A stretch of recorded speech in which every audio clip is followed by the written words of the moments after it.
But I have been looking forward to freestyling like that on the Crossroads since I was on Off the Hook Radio on CKUT. When we were the booth dogs, man, I would literally be nervous all week long waiting for Wednesdays to come because I didn't know who was going to show up.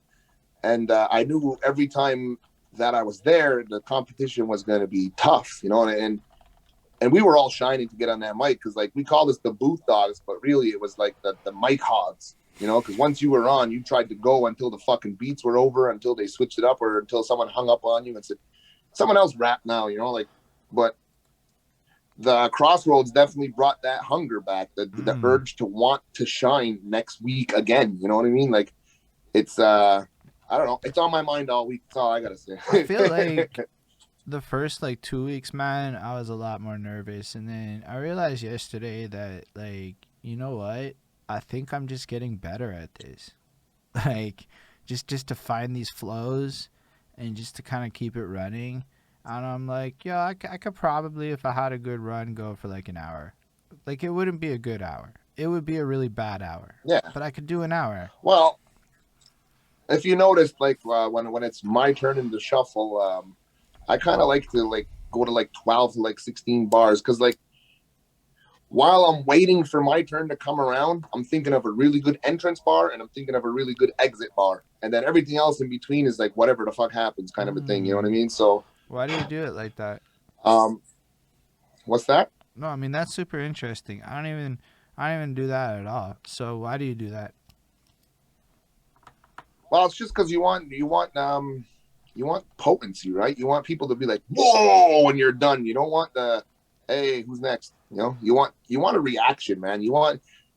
I I used to be able to rememorize like easily 12 bars, like while waiting for my turn. But like I smoke entirely too much fucking pot nowadays to fucking remember fucking 6 bars. So a lot of times I'll think of two really good lines and I'll use them for beginnings and ends, and then just try my best to remember it for the ending.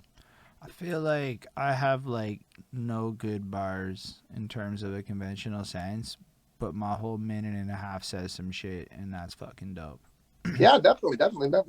You're not. It's not that you don't have good bars. You Nah, just you're not using your punchline moments. dude, You're I you're like rather you literally. rather hit those. Nah, I mean, I have no punchline moments. I was thinking about this because I'm like, yo, I can just switch into French way more easy than like people that are like caring about punchlines and humor in their bars. And I'm like, it's simple to me because I don't actually try to ever do it.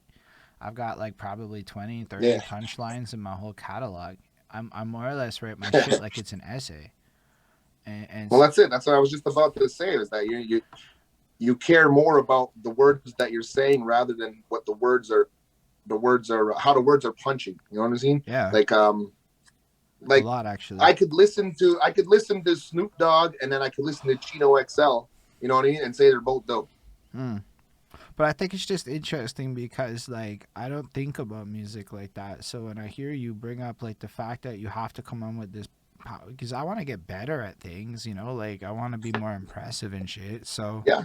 understanding what people do with it is nifty. Am I gonna care about my first? Probably Well, it's not like the anytime soon.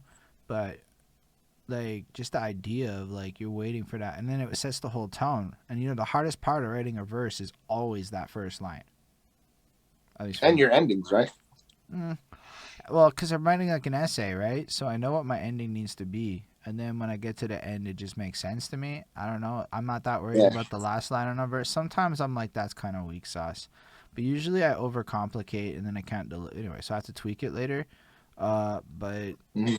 I find it's just the first one. And then I know what the whole verse is about because it's like an essay to me. It's like I see a chorus like a thesis statement of an essay, and then the verses are like this argument to support your main thesis, upon which I use fragmented abstract grammar to kind of do some shit that probably Yeah. is weird to most people.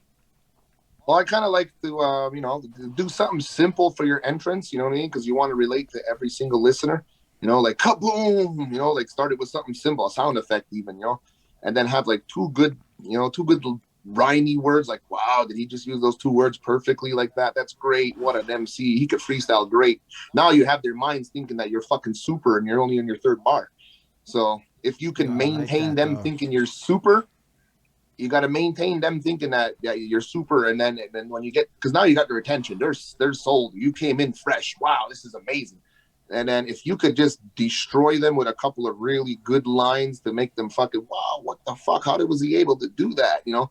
But obviously it's freestyle. No matter how much people say it's a freestyle, it's still premeditated, because like the only other time it's not is when it's like, hey, Chris Chrome, shut up and rap. You know, like. I think But like most of these cipher things are more in that Chris Chrome shut up and rap moments, to be real, especially with the topics like the fucks at Pashinki yeah, and but like I was Rico. saying though, like I like the hit them with a couple of meaty things in the middle, and then a good punchline, because then you're gonna to end it, because that's when you got them completely sold, and now they're on the edge of their seat. Like, when's it his turn again? When's it his turn again? But then also the shut up and rap moments. If for me it's easy, because I've been doing this for 23 fucking years. I've learned how to rap off the fucking freestyling element. You know, like I used to go hang out in bands, garage bands, and freestyle over them fucking jamming out. You know, so that's the beginning, the roots of all of this for me. So it's like, like if you put on your skates and you were in the big leagues in the first fucking game, like first time you tried this, then like it's kind of it's kind of like that. You know what I mean? Like I was thrown right in there. Here, rap, man, do something, make noise. We don't have a singer, do something. All right, So that's where it comes from. I was thrown into the game without even knowing how to tie my skates. I have a question though, cause like I'm really bad at punchlines. Honestly, I don't watch a lot of stand-up comedy.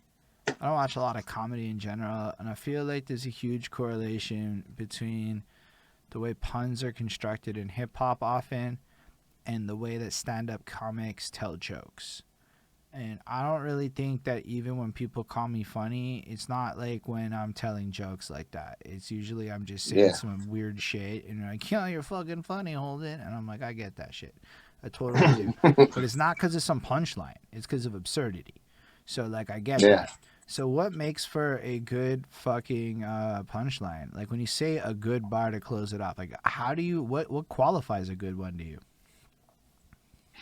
Well, usually something relatable to what's going on around the situation. Like I said last night there on the Crossroads cipher, when the bullying topic came up, I immediately Googled the color you wear and blah blah blah, and I was like, all right, cool. Now that I got everybody here ready to think, don't forget tomorrow, February 24th, you better wear pink. Mm. So I was like, boom, that's it. That qualifies to me as a good ending after talking about bullying. So in my mind, I immediately put that down, and I was like, boom, that's my 16. That's my 15 and 16 inside my fucking crazy brain. And I was just able, I don't know how I pulled it off, but I was able to stay on topic for the whole time and hit with that line to tie it all in together.